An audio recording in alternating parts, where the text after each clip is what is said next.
Well, it looks like it's working. What a deal. Say anything else, I always have. Oh, we did. Yeah, you're right.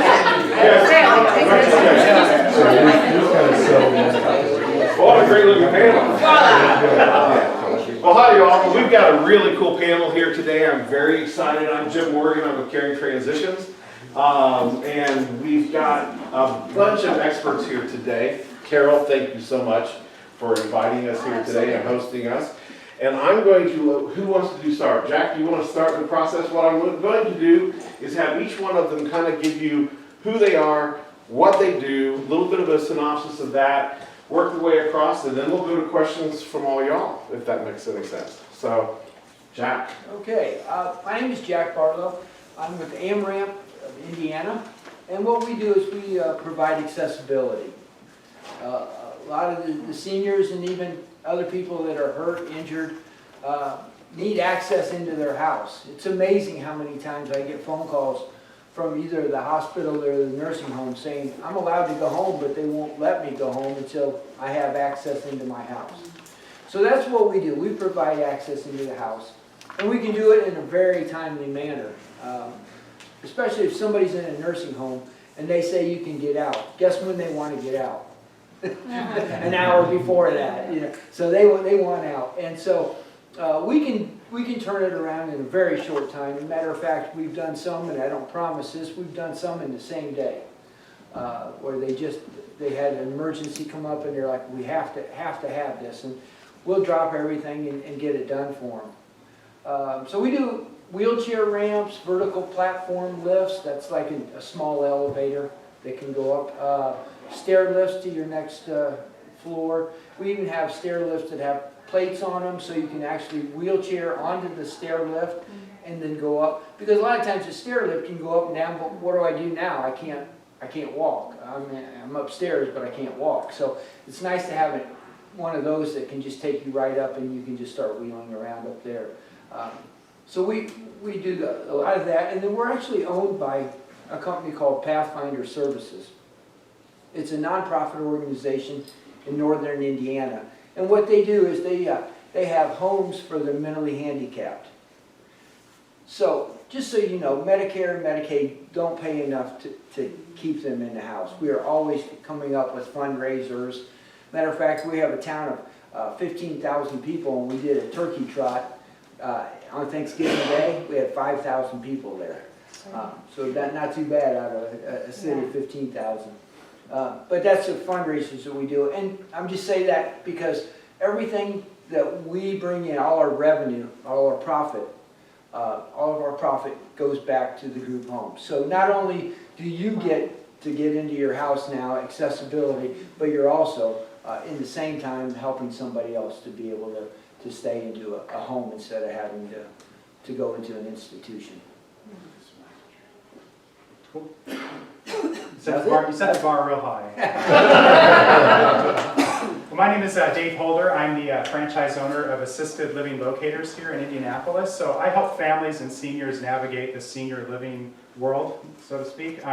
It's usually a very stressful, very overwhelming time, and I work directly with the families to help them understand the costs, the options that are available to them. And so I work directly with them to find out what they're looking for, from amenities to location, as well as care levels and what their long-term goals are. I make recommendations for them, and then I actually take them on the tours. I organize all the notes for them, make sure that they understand what's available for them just now and into the future, and that's a no cost service that I provide to them. So. My name is Renee Anderson, and I'm with Caring Transitions. We downsize and relocate seniors and people, anybody who's wanting to take their larger home and get rid of all the extra stuff so they can move into a more suitable size for residence for themselves. We literally will go in and I will meet with that client. We'll find out exactly what their needs are. It's a free consultation. We go in and we see where they're wanting to go, what they're wanting to do. We will do anything from doing an online auction to doing an estate sale. We help them get the move done. We a lot of times will work with the senior communities to try to find out and make sure that everything is connected from one end to the other to make that process smooth. I've had clients I've worked with for a couple months, just because it is a process you're going through and they're looking at all their lovely treasures and it's really hard to let go of those, and I know it's very emotional for a lot of seniors. And they put a lot of value on the things, and I like to try to kind of bring that reality to them and let them know that, you know, even though we love their stuff and they've gotten a lot of joy out of them over the years, that sometimes, like I said, that, you know, it's not functioning for them anymore, but we can help them to get to that better place and liquidate some of those things so they can use that money to help move on forward so they can get into the next place that they need to be. We also, like I said, besides the online auction and stuff, we'll help them with the whole process and the follow-up afterwards. I mean, I've had clients that have downsized and then called us again and wanted to downsize again. We've had clients that just called and said they just want us to help them move because they trust us and they feel comfortable with us helping them move. When we go through the houses and stuff and we're doing the estate sales, we're making sure that, I know a lot of times we'll have clients that have cognitive issues. Sometimes you'll find them, you know, tucking that money here and there and stuff. I have background checked employees that are a W-2 form. I mean, like, we literally have them trust all of our workers. We've found thousands of dollars. I found $60,000 worth of Tiffany jewelry. We're trusted. We go, we give this, we turn it all in. We have everything. They know everything like I said, anything that we find is valuable. We turn it into the family members and let them know what's going on. So, like I said, I love working with seniors. I thoroughly enjoy watching them get to a better place. We've walked in and I've seen people who have really been struggling, and you realize the stress and the amount of work it puts and the pressure on them and how much that affects their health when they are in these homes that are too big for them to maintain. So it's really nice to be able to give them a plan, to put it into place, and to start working it for them so they can move on to the next stage and make the journey pleasant and stress-free. So we're solution-based and like to help our clients get there in a pleasant way. Wow. I'm Jeff Stinson. I'm a certified elder law attorney.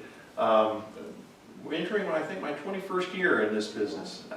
My typical client that I help is family members who have a loved one that's in a long-term care crisis. And I help them protect their loved one's assets by accessing valuable public benefits to help pay for long-term care, such as Medicaid or the VA pension program.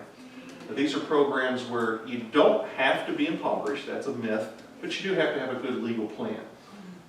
Both programs have safe harbors in which you can shelter assets, and that's my role, is to help find ways to shelter assets so you don't have to be completely broke when you apply for these benefits.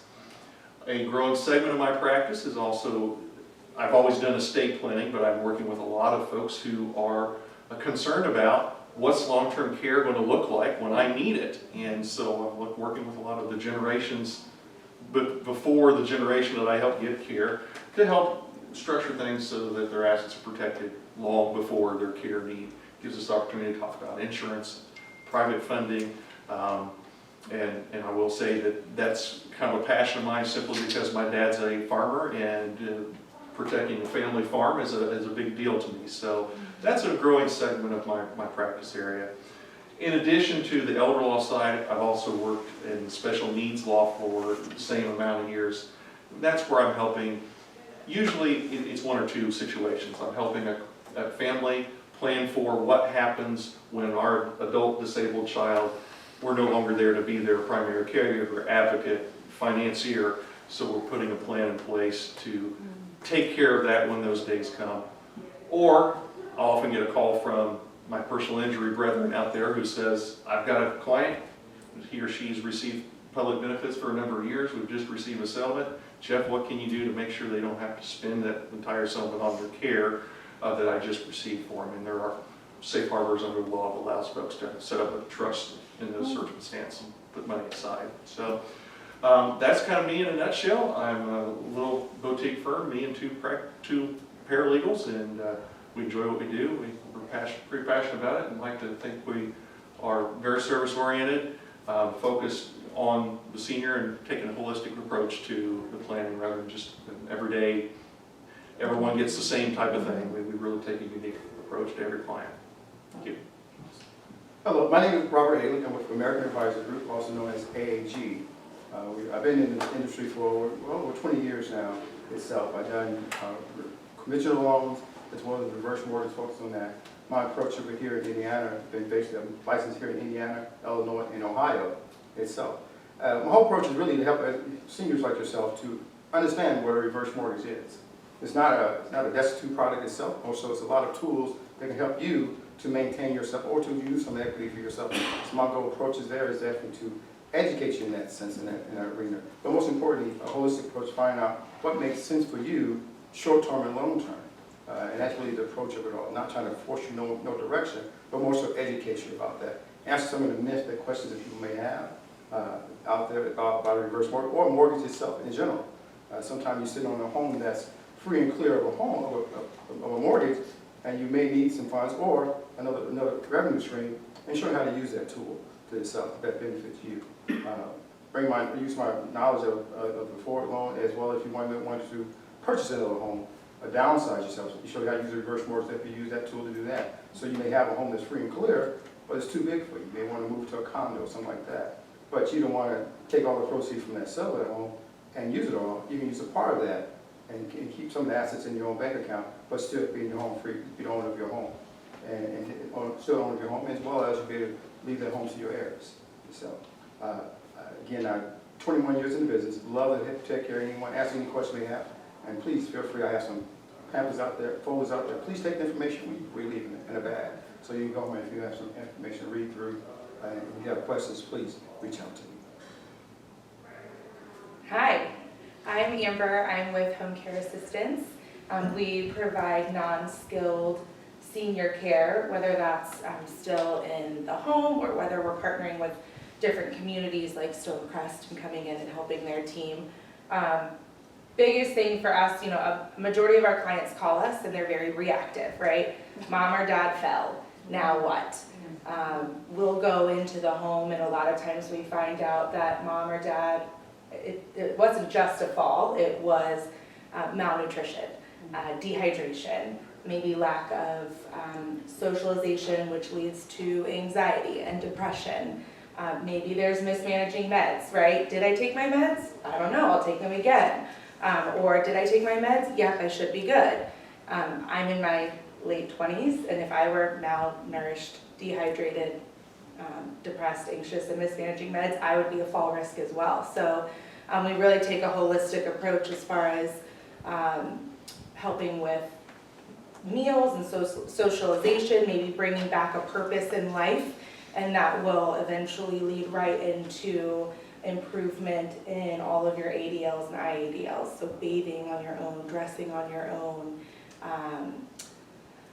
maybe improvement in different diagnoses. So we try and take kind of a well-rounded approach to it.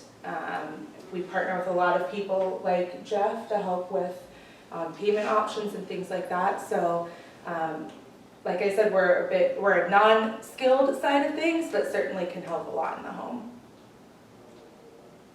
Onward.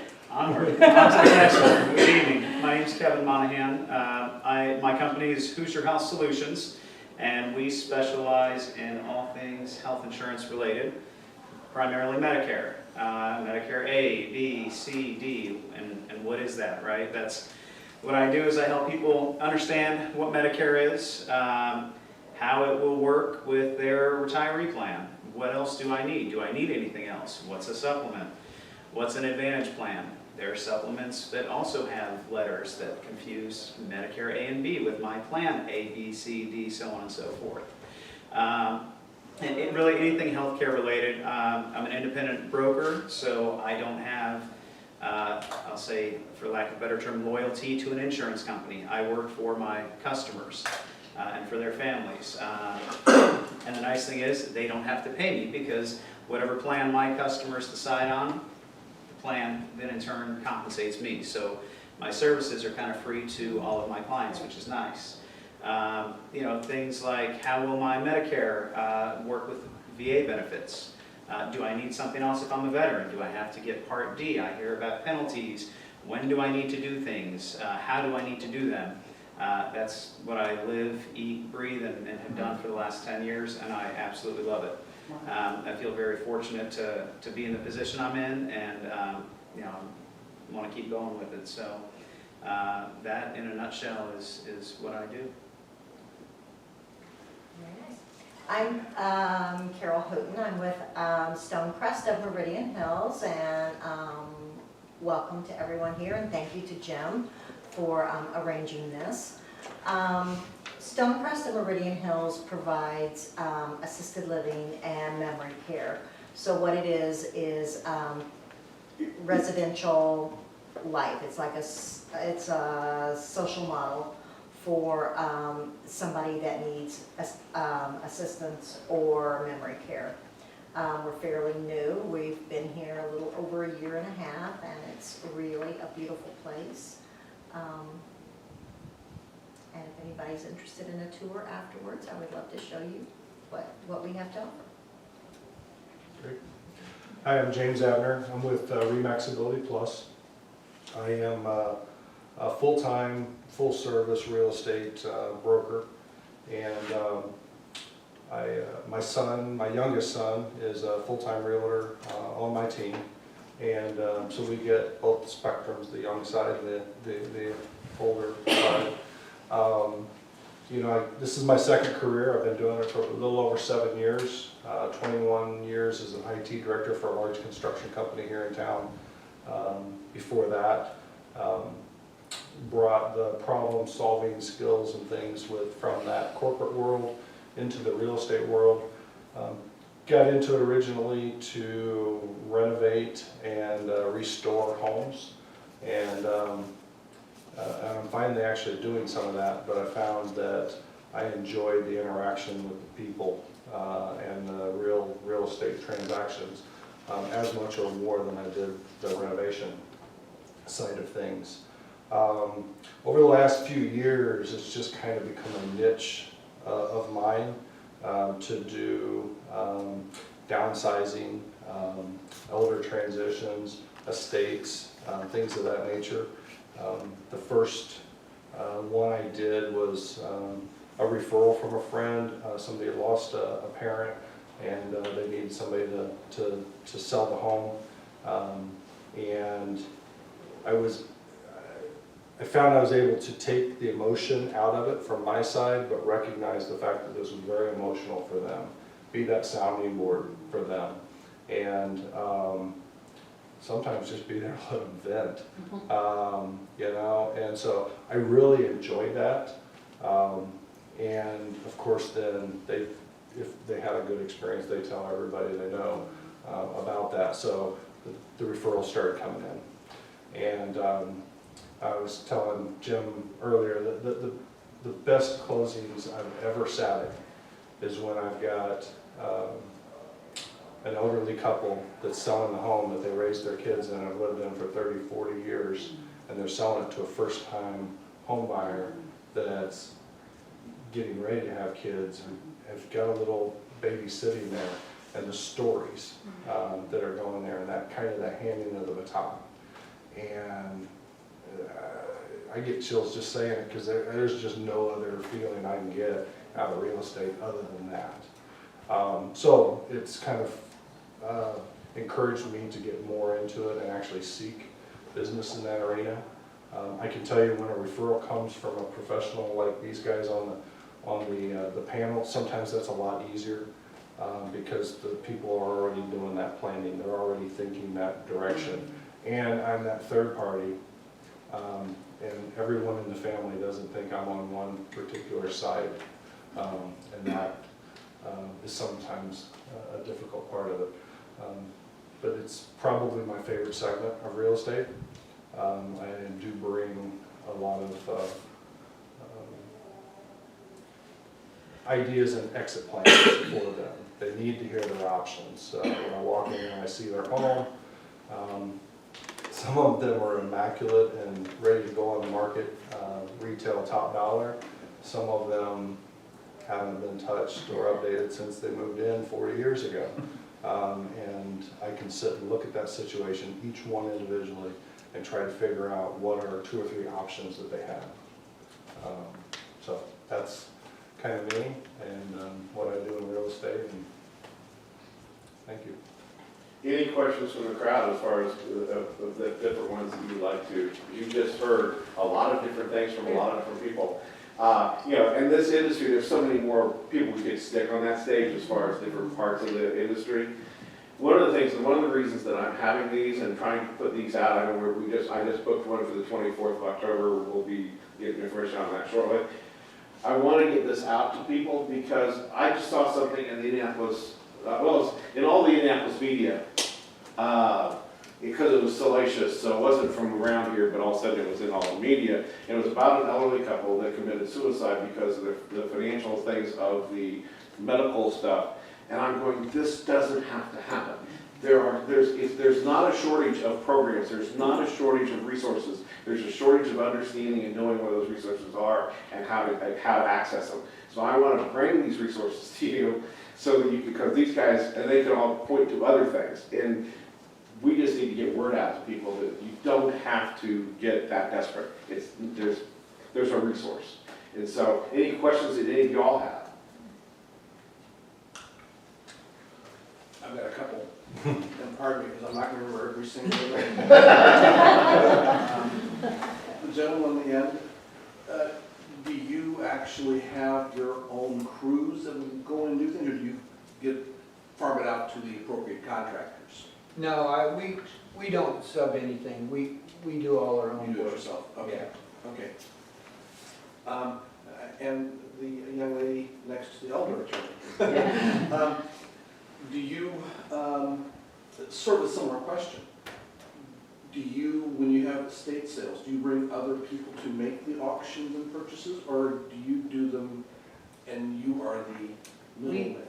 We are, like I said, we go in and we staff the whole thing, we sort and organize, we do it all. We have our employees that come in and do it, so we do everything from start to finish. Okay. And they're, like I said, everybody's background checked and W-2'd, so they're employees of ours. And the thing that I love is our people who come to work for us, a lot of times they don't have to have the paycheck, but they want to do some kind of service and they want to be around people, and they're it's like okay, kids are out of the house, okay, they're really good at, they like sorting and organizing and taking care of other people, so they enjoy it. So it's kind of makes it for a nice environment, and that makes it pleasant too, because they're going in and they're, like I said, they know how to set up a kitchen. So if we're resettling somebody into a senior community, they know how to set up the kitchen. We don't have somebody we just hired off of a team service that's coming in and saying, oh, I got to set up a kitchen. They don't know where to put the forks. So it's really nice because they're seasoned, good workers, and we train them, and they love what they're doing. We really do have a great staff. So I love my workers. I work with all of them before they can go solo. So I mean, when I say solo, I mean before they go in with the crew, I always have to work with everybody because I want to know who we're working for. You all provide great individual resources, and you, young man, unfortunately will not be using your resources. I know you are, right? He's just happy you calling in. That's right. I want to piggyback real quick off of something I think really important that she said, was that all of her employees were W-2'd and background checked, especially in the healthcare services world just as a whole. Making that one of your biggest questions, whether you're a referral partner or whether you're looking for services for a loved one, just triple checking that their employees are licensed, insured, and bonded, and it takes off all of the liability from either you or your loved one, and it gives you kind of peace of mind of who is in the home. I just piggybacking off of that, because that is a really huge thing that I don't think gets touched on enough. Sorry, next question. Dave, could you explain a little bit more? So you consult, basically, you're a consultant on finding the right facility for your clients, right? So, correct. So it could be anywhere. They may come to you and say, hey, I have 2 or 3 in mind, and then you follow up with them and take them through on. Can you explain a little bit more? More of that? Yeah, if you could, please. Sure. So what I want to find out is not just the amenity. I want to know what the activities that the senior might be excited about, what care levels that they want to have. I want them to walk into a place like this and go, this seems like home. This is beautiful. So I really want to drill down and do that. So I'll make 3 or 4 recommendations for that. I don't like to take them on more than 4. 3 is usually a good number. And then based on those recommendations, I set up the tours. I go with them. I share with them how I take those notes for them and how I'm gonna organize for that. Because it's so hard, it's so difficult, it's so overwhelming, you know, they're not used to a lot of these terms like care levels and, you know, all of those that go with that. And so I really break that down for them and act as their kind of advocate where I ask questions for them too. But I'm also there to make sure that they understand this is what we're doing this for the right reasons, that you're making this move. So yeah, that's what I do, and it's no cost. I do get a referral fee from the community. That's how I do get paid. So I partner with them. Sounds like a college visit. Well, it's basically a real estate agent for Yeah, exactly. communities. You're Right. finding the right place for them. Exactly. Yeah. And then Renee, Yes. does Care Transitions, do they handle just personal property, or do they also handle, you mentioned estate sales, does that include the real property, does that include the real Yeah, estate? we will, like I said, with realtors, we would refer somebody to a realtor, or if they have somebody that they have a realtor, so no, we do not do we only do the contents inside. So we like just my goal is always to make it makes it easier for the realtor, because then we like to leave the room swept and empty when we walk out the door, so if they don't have anything, we'll take all the hazardous waste stuff, and, I mean, anything that's left in the house that's gonna go, because I wanna give them a house that they can show that's ready to put on the market so they can liquidate and get that taken care of, so when they're moving to, they can have their cash in hand, or call Jeff and say, hey, I have this money, what am I gonna do with it? Thank you. Make it last. Anybody else? Yeah. Maybe by a show of hands, if you could tell me, do you deal more with the children of the elders or directly with the elderly people? Maybe by show of hands, the elderly people? Okay, how about the children of the elderly? More often than not, have a Yes, family member. okay. You know, it's funny because when I got into this and started working with a lot of first-time home buyers, a lot of times their parents were coming with them, and you're dealing with the parents too, and you have to acknowledge that, you know, because they're there protecting their child.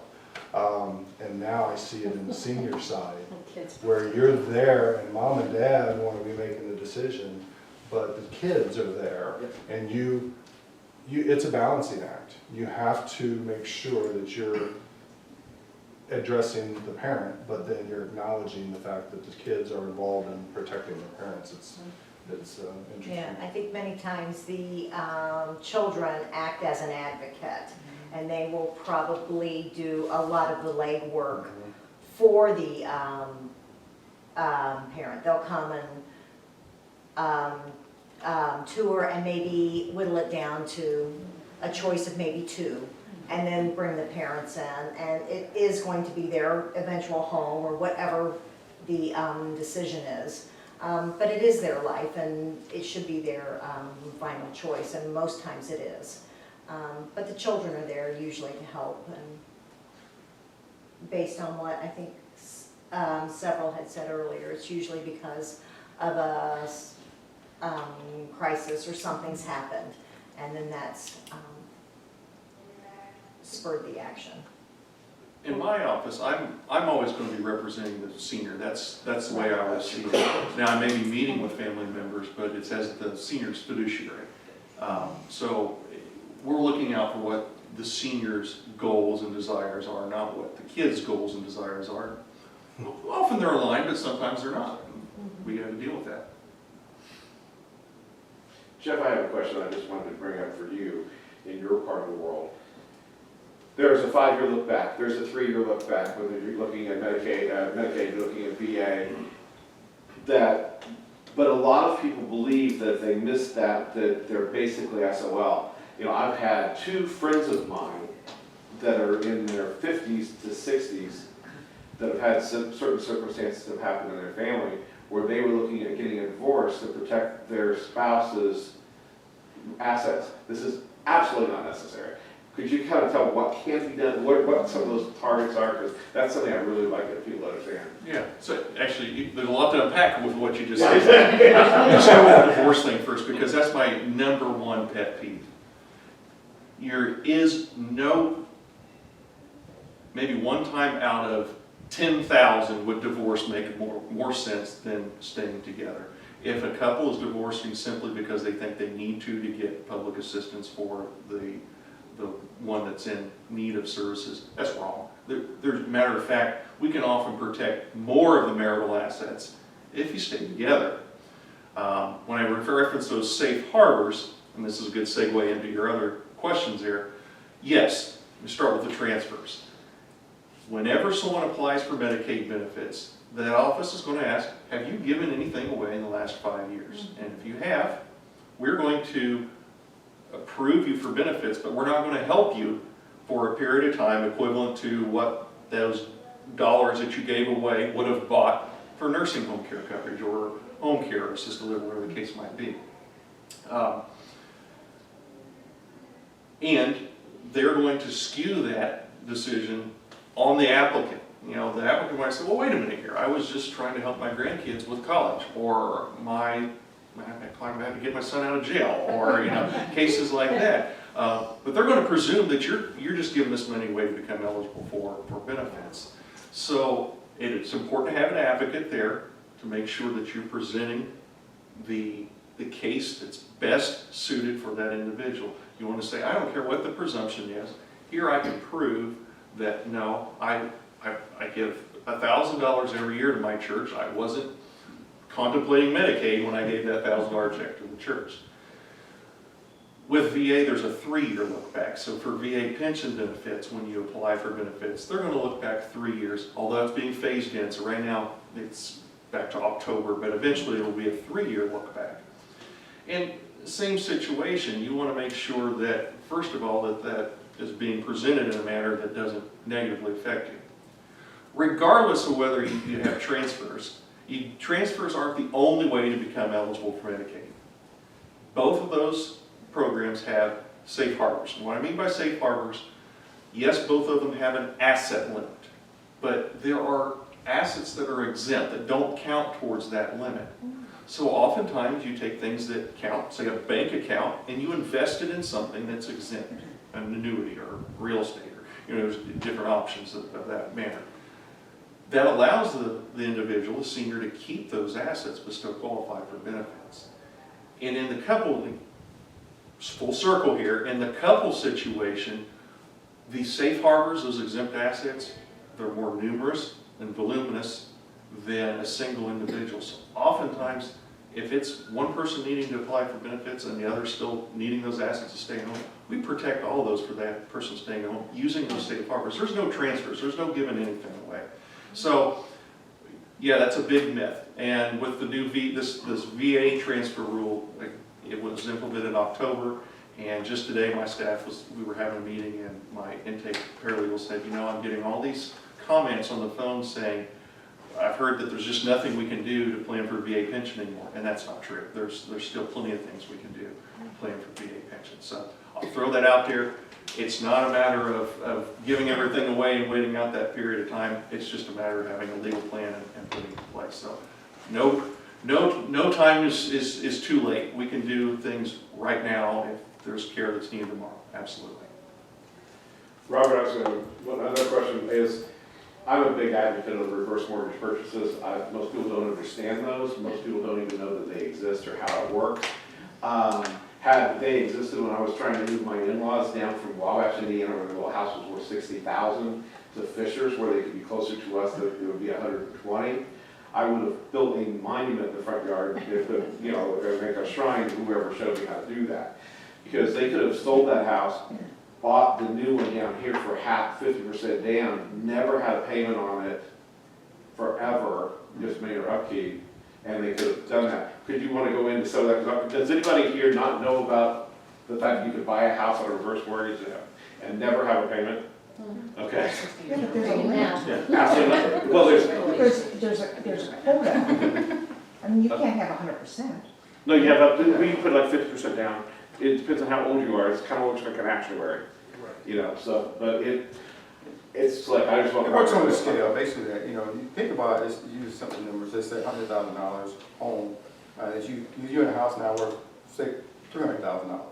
You downsize it, and you've taken your home free and clear, and you know, so you take this money. So we take all this money here and go buy another home, and you liquidate. You say I'm using up most of my assets that I'm used to help me for my tomorrow. reverse mortgage and purchase allow you to take, based upon your age, most like 50%, but sometimes 65% of that, you can take the cash, take 65 of that, keep that, put the 65 down, 40% down, and keep it to yourself, 65 down on the home. Now you got money in your bank account that you don't go spend on that house. A lot of times you buy more house for yourself. So you say, I can buy more house, put more benefits in the house there, and still not have a mortgage payment unless I want to pay. I can make a payment if I want to, but not required. So versus you say, oh, well, it's going to be buying a house that's maybe less than I want or smaller than I want. I can buy a brand new house and not use all my assets that I normally would. So it's a huge benefit that a lot of people don't know, don't utilize, and don't tap into. You take this, you say, well, because a lot of times people are retiring, and the only asset they have is that house. That is their retirement. He said they have, other than their Social Security or maybe a small pension, he said, this is the asset I have, so that I can tap into that. You can create some assets for yourself. You can put in your bank, maybe invest, or just have in your account for another day, and you in a brand new home that you never thought you would be able to get into. So it's really a great tool to use and benefit yourself with you. And sometimes people may want to upsize to a bigger house. That's another way to do it. Since you were talking about buying a home, I'm going to go back to the realtor over here. One of the things, James, is in this space, you've got, you're walking into a house a lot of times that hasn't been upgraded in 40 years. It may be full of clutter. Of course, that Renee can help you out with that. But with that, a lot of times people are in a situation they have to get in, they need cash right away. So a lot of times they'll look at investors and they'll sell it wholesale to get immediate cash. What other kind of alternatives, Well, and that's what I try to do when I go in and look at their situation. Sometimes I'm getting a call last minute, they just, they're already scheduled and they're moving in, and they've got to get this house sold. And sometimes they were too embarrassed to have somebody come in and look at it until they were out, and they need the money. So obviously the first thing is to do a fire sale, put it on the market, and sell it, at a price that you can get the interest. I do work with a lot of investors. My son and I flip 3 to 6 homes a year. So we do it ourselves, but we also work with a lot of investors that buy homes for rentals or to flip. So we have access to people that can do those quick sales.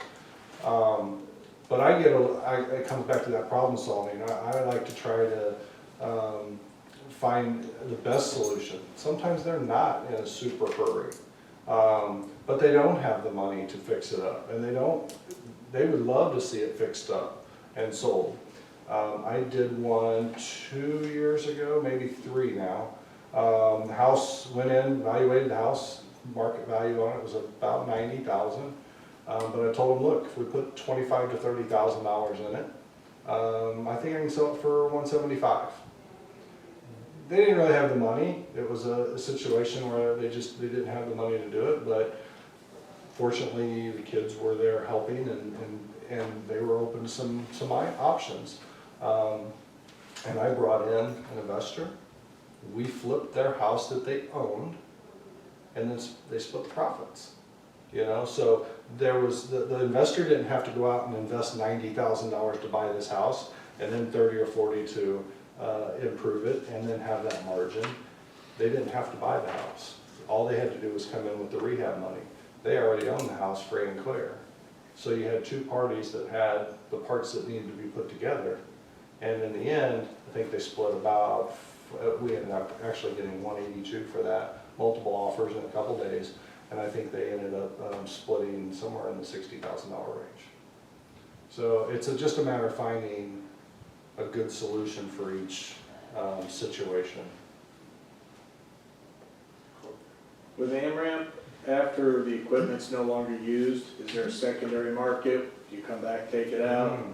There is a secondary market for it. We also will, in rare instances, we'll wind up buying it back from them. But we also offer, and I didn't mention this, and this is my mistake, we offer rental. So a lot of times, people, if they're not sure if they're going to need it for a long period of time, they can rent that. 75% of the rental will go towards the purchase. So if they're 3-4 months down the road and they're like, I'm this is as good as it's gonna get, I'm gonna need that. They can just roll it over and purchase it. So that's an option. So if it's in the case of if we're gonna need it or not need it, they rent. The other thing that we do offer, and it's not a monetary value for the customer, but we have what we call a closet. And what we do is for people that are very, very needy, in need of financial assistance, what we'll do is we get some grants once in a while, and we can rent to them at a very low cost or no cost at all. Come in and just charge them for installation, and they can use it until they no longer need it. Some of the times when people buy a ramp and they say, well, my father was living here and he's passed away, I don't need the ramp. Well, we're all getting older, so you may eventually need it. But if not, and you want to get rid of it, sometimes they'll donate it back to us, and we'll use that as for the people that they can't there's just sometimes they're crying. They know they need it. They're not trying to fool me. They're crying. They just can't pay it. They don't have a penny. So it's kind of nice when we can go in and say, okay, let's work something out for you. Okay, thanks. The next, do you have any communities that you work with that are just preferred, or any you stay away from, or we work with them? Wow, you can save that one for me.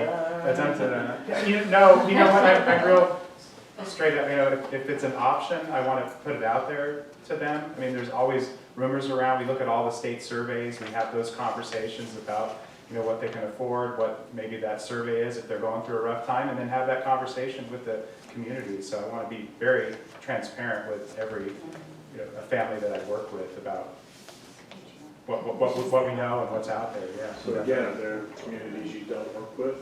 No, not really. Okay. All right. On elder law, do you do a free consult with the family up front, or what's the commitment up front? My consult fee is a flat charge of $395, and the reason why I charge that is I put in a significant amount of time in preparing for that meeting. For clients that are comfortable, I ask them to bring me as much data as they can before the meeting. That gives me an opportunity to identify issues myself, and allows me to spend my time with the family or with the senior, just hearing about what their goals are, and then we'll put the two together. And at the conclusion of the meeting, I typically have a project that I recommend.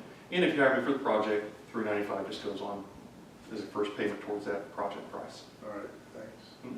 On Medicare, do you only work with people enrolling for the first time, or annual, or? No, good question. So one of my biggest things is building a relationship with my customers. So as you may or may not know, a lot of people are going to be facing open enrollment here shortly.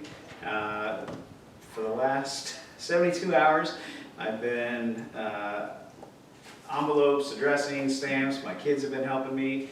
So no, I help not only my current customers every year. My members or my customers will, at bare minimum, get a letter and a phone call from me. Sometimes it'll be a sit-down, face-to-face appointment. And then, agents retire, people pass away. You'd like to think everyone in the business is good and honest. Sometimes I've had people say, hey, my agent hasn't returned my call in 6 months. Can you help me? And yeah, I absolutely can. So it doesn't matter if you've been on Medicare for 10 years or you're going on Medicare for the first time. I'm happy to help anybody. Can you get paid a commission if it's re-upping with the same company each year, or only if the vendor changes? It depends on the carrier. Sometimes I can become the agent, but if not, I do have probably 25 to 30 people who I met with last year who got my Christmas card, who are getting my letter that I've been working on, and I'm not actually receiving a commission on that, and that's okay, because I did right by them and they trust me, and down the road, it'll probably change. And I found too that I get the most referrals out of somebody from the people who I don't actually enroll, because they appreciate the honest opinion. They say, you know what, you're sitting here telling me not to go on Medicare right now, or not to sign up for this plan because I don't need it, and I appreciate that, and so that's kind of the way I operate. Okay. Sure. As far as this community goes, when a couple is here together, they come in together, if things change in terms of memory care or incontinence, do they have to split up at that point? It depends on the condition. Incontinence would not mean a change. So I'm licensed, assisted living, so the only thing that we cannot do would be anything invasive or like a 3-person transfer. Now, if there was a significant cognitive decline, that may mean that a move to memory care would be in their best interest, and that can be handled a couple of ways. In memory care, I have 3 married couples that are there. We have companion suites that we have made into 1-bedroom apartments. So they have like one small bedroom, a sitting room, and then a small common area. That way they can be together. We've had another instance where one spouse went to memory care. The other spouse downsized to a smaller apartment, and then he went over every day and visited multiple times a day. So it's whatever fits best for the couple. If they can remain together where they are and it's safe, then their current apartment would be the best option. Right, but if you have cognitive issues, they're probably on a floor that locks, right? Memory care is a secured floor, so it would depend on the decline. So if there was wandering or elopement or something like that, then yes. If it's just maybe mild decline, maybe with added care and support, maybe they can stay in their current apartment. So it just really is a case-by-case issue. If we all feel, the spouse, nursing staff, and family, that a move to memory care is in their best interest, then we talk about what their goals are. Do they want to be together? Is it better for the one spouse to maybe be apart and have that little bit of a break? And then the transfer is a gradual and safe transfer. We'll start bringing the person over for a little bit each day, maybe for an activity, and then gradually extend that out. And maybe they'll stay for lunch. So then by the end of maybe 3 weeks, they're spending most of their day there. So when they do move over, it's a very comfortable and easy change for them. How full is your facility here? My memory care is almost full. Assisted living is about 60–65% full. So I still have a couple of rooms available on assisted living.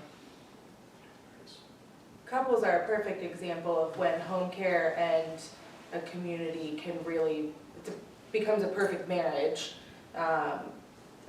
Because there are a lot of times where one spouse will start to decline while the other one still remains healthy, and they don't want to be separated. For some people, it's the first time in 60 years that they may be on their own, and that can be very challenging and scary. So that's a really perfect example of when home care isn't necessarily in a residential setting, it's more of a community setting. Yeah, and it can be that if they need like a one-on-one. Yes. We can So provide care, cognitive but I decline. can't provide one person Yep. to sit there with them, and that's when we use the support of Yes. a home care service.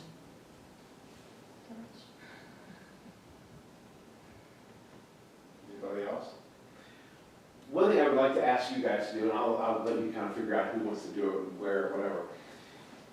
I know myself, and how you all heard my stuff is, I've spent 13 years as a consumer dealing with my parents, my in-laws, and my uncle, and basically was feeling around the dark, and that's why I'm trying to let y'all get the light shined out.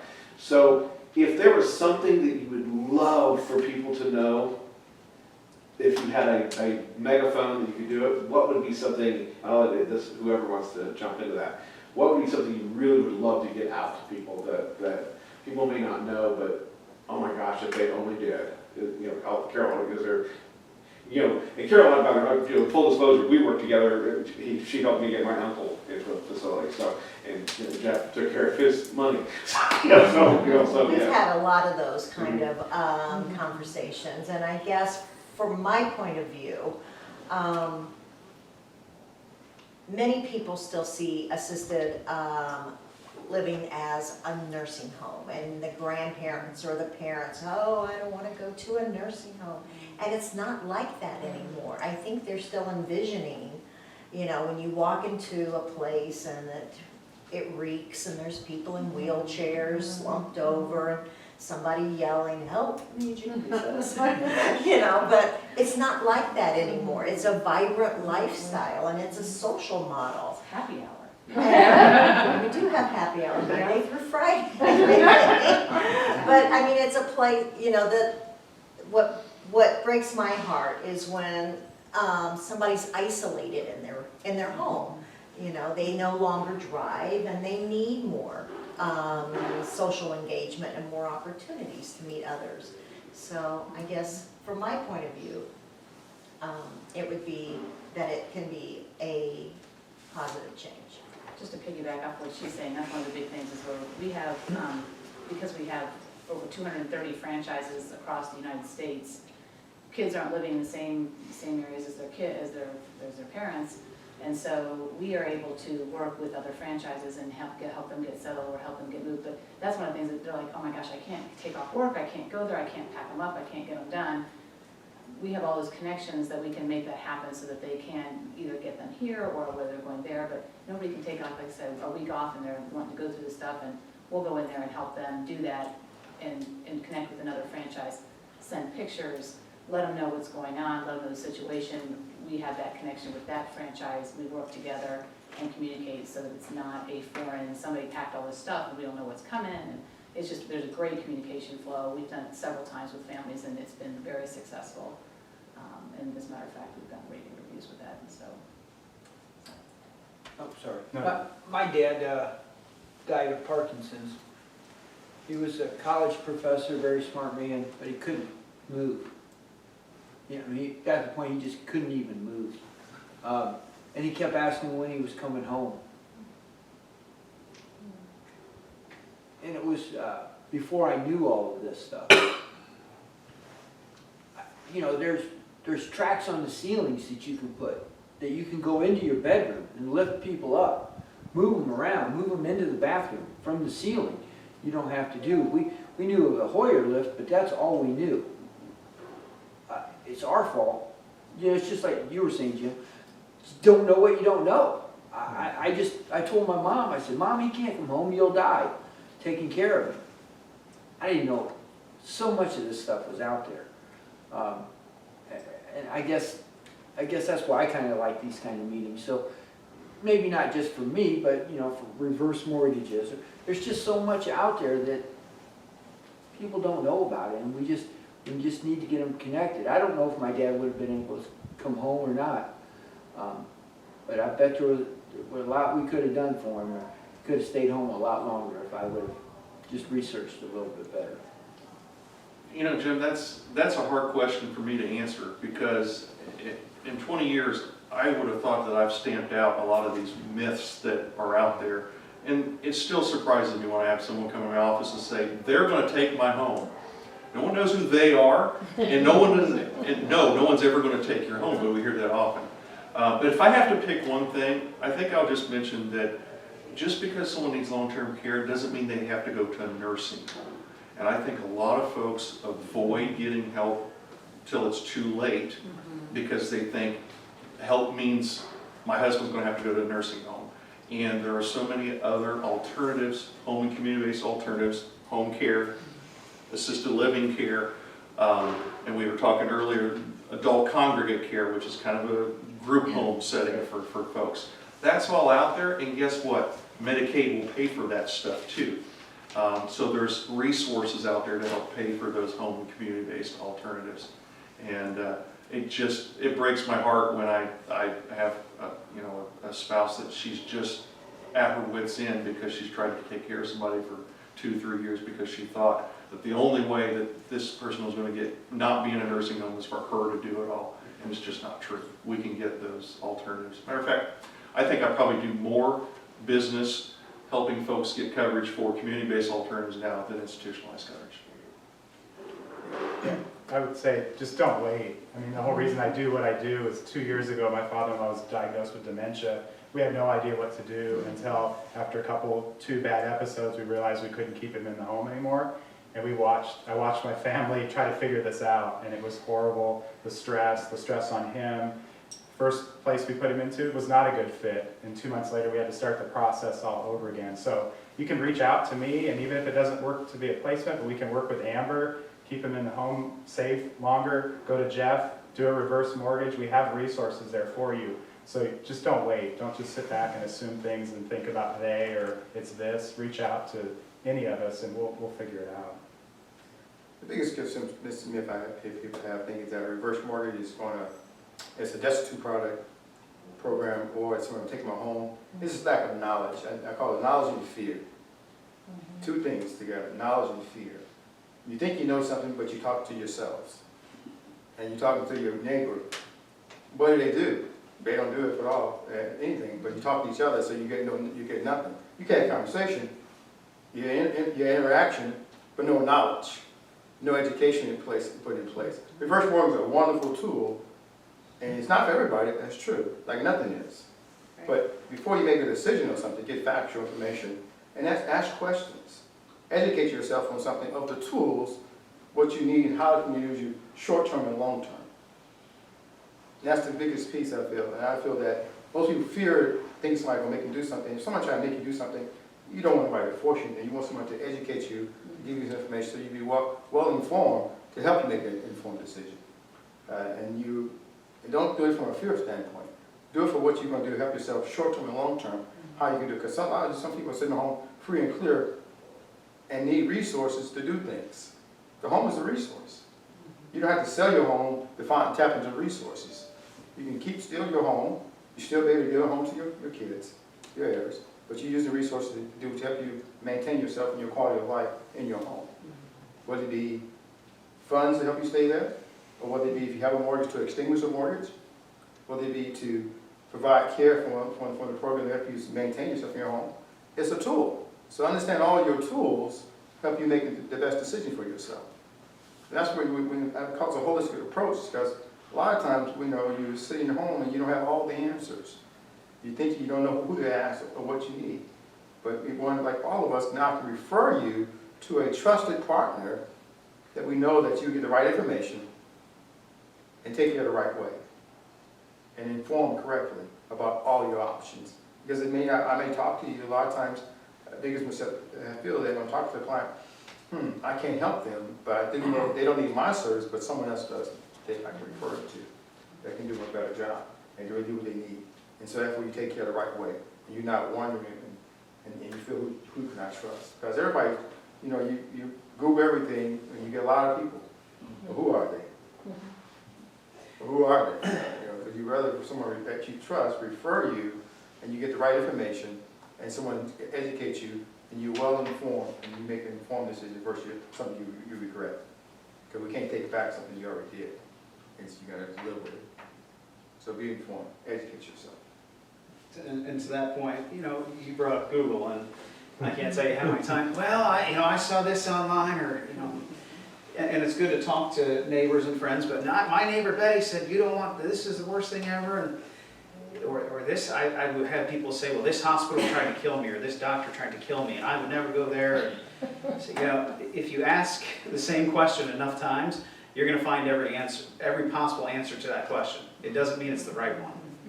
So knowing where to look, having that right person to provide you with the accurate, true, unbiased information is very important. And more so, don't get overwhelmed, because I'm sure we all see people.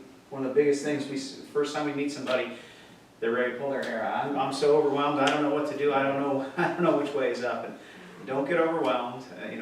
There's good people out there ready to help. So. And one last thing though, remember that you're talking to your neighbors, I was related to a shoe size. Although you may wear a size 8, at least you think you do. You put the same shoe on, all of you, everybody say size 8, that shoe gonna fit a little differently. Remember, your circumstance is different from your neighbor. And you remember, your neighbor's never gonna tell you everything, so you ask them a question, they're gonna tell you what you wanna hear. But it's not fit you, but you took the information you apply to you. It doesn't apply to you. Your footprint is your footprint. Get information for you that benefits based on your needs and what you're looking at. So don't take someone, good that you talk to your neighbors, but don't take their information and apply it to yourself. But it comes back to kind of why you started these, is to get the information out there, get resources, get people connected to resources. I mean, who knew there was a service to help somebody look at multiple assisted living places? I would love to have I known mean, you. That's I great. didn't know. Yeah.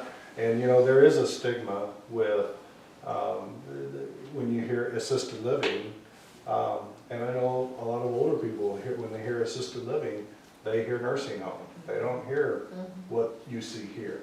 You know, the house I raised my kids in, there were 2 years we lived in that house that I didn't have either my mom, my grandmother, my mom and my grandmother, or my mother-in-law living with us. And we were fortunate in being able to take care of them and do that. But I think there's a balance of quality of life versus someone taking that on. I was able to do it because they were all in pretty decent health. My mom had leukemia, and we took care of her for 8 years until she passed. And towards the end, it was tough. And, you know, we were able to manage. My grandmother was able to move back to her farm and stay there for several years on her own. But when she couldn't, she went back in with another family member. And I would say that 4 or 5 years, there wasn't a quality of life there. Not for her, not for the family member. Where an assisted living versus a nursing home, you know, now if she fell, she went into a rehab. That's a nursing home in most cases that I've seen. You know, you want to get them in, you want to get them out as quick as you can. But a place like this, an assisted living, it gives them that independence, it gives them a quality of life, and gives the family the opportunity to come visit and then go home and not have the burden as well. They can be a family member as opposed to a caregiver. Exactly, yes, yes. And one thing I want to interject is there's obviously a lot of other chairs I could put here. I would love to have Socoa here, and they will be the future ones. If you don't know about this resource, that's a great resource. I am on the board of directors for Hamilton County Council on Aging, which is an affiliate of Socoa. And they're just a great resource for people of what to look for, where to look. Parkinson's Association is a phenomenal organization here in town. So is Alzheimer's Association. I was meeting with Alzheimer's the other day. They're having a big walk coming up. I was meeting with someone the other day, and she said they have 6,000 people that they're serving of the 100,000 people that qualify, because people don't know they exist or what they do. Okay, so these are the things this is what we're trying to do. Everyone here has a Rolodex of people that they go, oh my gosh, here. But one of the things I will tell you, I just finished my Dementia Friends class. If you've not done that through Socoa, I strongly recommend. You just got yours, and you're a trainer. Okay, so anyway, but the Dementia Friends, one of the things that really struck me hard is that the caregiver, the family member caregiver, 67% of the time dies before the person that they're caring for. That's what Amber does. We don't have an adult daycare here, but there's so many different resources to take that stress off of that caregiver. Okay? Because you don't want what happens if the caregiver dies, now what are you gonna do? Yeah. Well, and even going back to what was said about, not to get too personal, but my stepfather just passed away, and watching his relationship with my mother change over the 10 years of him being sick, there comes a point where she just so desperately wanted to be his wife again and not his nurse. And I just had a conversation with another family where I said, it was a daughter with her parents, I said, your relationship gets to change and you get to be the daughter again, and you get to spend quality time with your parents again. Let me handle the meal prepping. Let me handle, while you guys eat, I'm gonna go change your linens, because I know as soon as we're done eating, you wanna go right back to bed. Let us handle that and have a chance to have that quality time. I think that's huge. Not everyone is as lucky to have mother-in-law and mom and grandma in the house, but I'm sure your kids are gonna grow up talking about it, and there's something so special about being with your family during a time when you feel like you don't have enough time. So that's huge. It's huge. Yeah, and just even to take it a step further is to use these types of resources, bring in the third-party professionals, get the elder law person to manage the trusts and things of that nature, because you know, when I go into these situations, I'm a hugger. And you know, when I leave out of there, I'm like best friends, and I'd like to go visit these people in their assisted living and things of that nature. And I feel like a rock star when I leave out of there, because they're so grateful that we did it. They listen, they want the advice, they look to you for that advice. But we're trying to do the same things that I do every day with people that I don't know, with our own family, and it's a disaster. It's a mess. We're arguing, we're not talking. We need a different realtor. We need an elder law person. We needed an assisted care person. I mean, all of this stuff, quality of life and family relationships are worth a whole lot more than what little bit some of those services would have costed. I would pick on Renee for a second. You know, you're 3 days to 14 days from the time you start the process to get people moved into their new place, get them established, and having the other place ready to go. That's about the time And we're it's huge to have the kids say, hey. My own experience, when I moved my in-laws up in Wabash, it was 16 months of driving up here and loading and sorting. And the very first thing I was getting ready to throw away was a big stack of newspapers. And for some, God knows, today I know why I would do it, but then I don't know why I did it. I went through them and found the deed to the house. So that meant I had to go through every pocket, every book had to be sorted through. So Oh, my people don't grandma realize. had money and with the Beanie Babies and, Just saying, we can get you a new deed. Yeah, but my point is, every you start looking for what else is there. Yeah. And that was 16 months. My parents, when we did them, it was 60 days that we basically had to turn our life upside down. You know, my siblings had the sense to move out of state, so, you know, and it's, what I'm saying is there's so many different things that these guys can take off your plate. Most people don't realize this, but the average family that's gonna save money by moving mom or dad is 9 months. Or they come in for the weekend and throw everything in a dumpster and maybe throwing away thousands upon $60,000 of jewelry. You know, you never know what they're throwing out the door. You mentioned Sequoia and Alzheimer's, and Renee has a really neat service that they offer for patients that have Alzheimer's and memory issues that are going into assisted living. Do you want to tell them? Going in and taking a picture of a wall in their house, and then wherever they're going to, they reproduce that wall, and so that when they come there, they feel like it's home. We had a lady who we did this, we actually downsized her from Speedway, and she went into Rose Gate in the south side, and we had her friend take her out and for like 4 hours, and we literally had the moving truck come, we had it loaded, we got it over there, we unloaded her stuff, we set up everything on the walls just the way she had it, and she walked in and she said, "It's my home." I mean, it was just, I wish we would have got a video of it, because it was just, and she's just the most delightful lady. And it was just, that was like, I mean, we were busting, Goody, just to try to make sure we got everything done before she just, you can only keep them away for so long, and she was in there temporarily because she had to get out of her house because she was wandering the streets. So, and making sure that she was safe, so they had her invested there, but we wanted to get her apartment set up ASAP, and it was just, like I said, it was just, you just see the need and you know how important it is for them to feel at home, feel like it's their stuff and it's their, the way that they had it.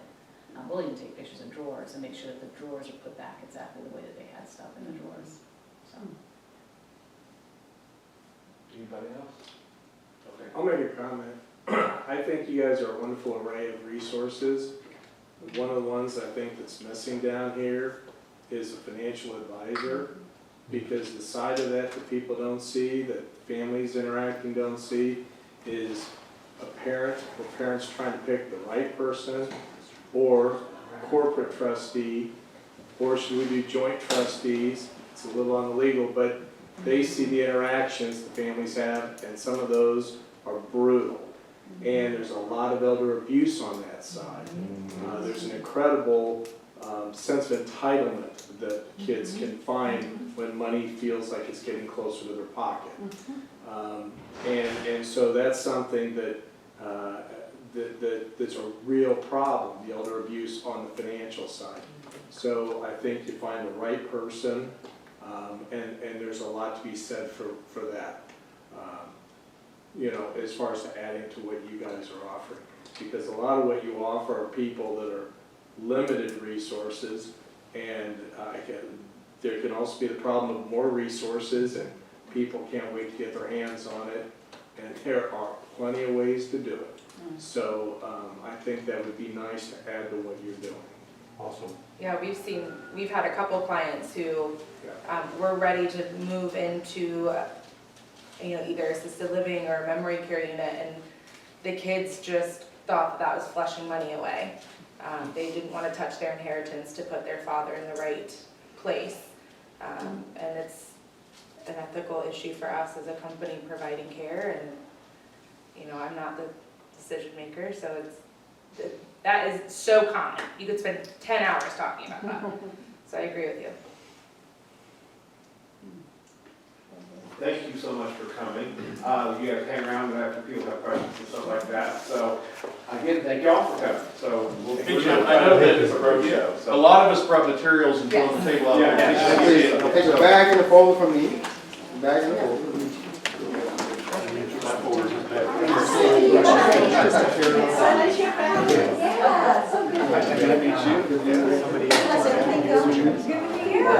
See you again.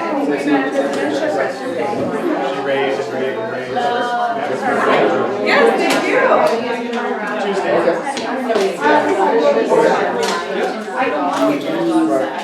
Yeah, Sunny, that's her email, is Sunny, right? Yeah, we were looking at pictures,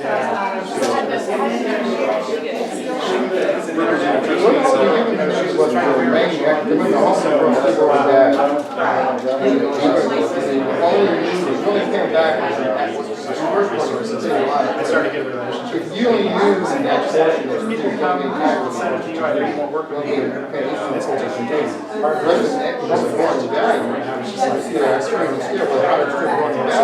You still made it, still in here somewhere. They pay off any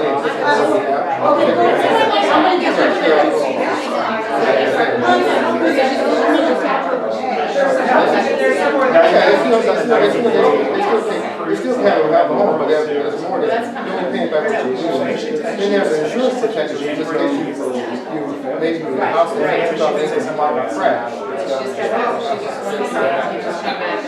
When you walk and crash, and you found that she's upside down, and it looks like a traditional mortgage, well, you still know $100,000, $20,000.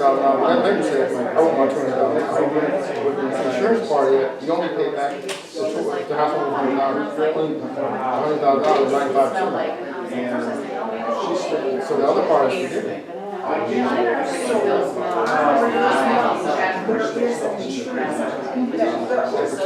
Protects heirs and estates. It's a non-recourse. Non-recourse. No one's going to have to know anything. Yeah, like right now, if you have a home and your parents need your house, and they when you inherit a house, you inherit a debt. It's not like it's free. You inherit the debt. And it's a mortgage on it. When you do 90 days, you got these payments, and they come knock on your door, hey, where's my money? You don't have the money to do nothing, you can't do it, you lose your house. And with the reverse mortgage, we give you some of the kids who pass away, they got up to 9 months. They got 12 months to make a decision. We work with them. Because we're not trying to take the home from anyone. We just want to, agent was enjoy the retirement.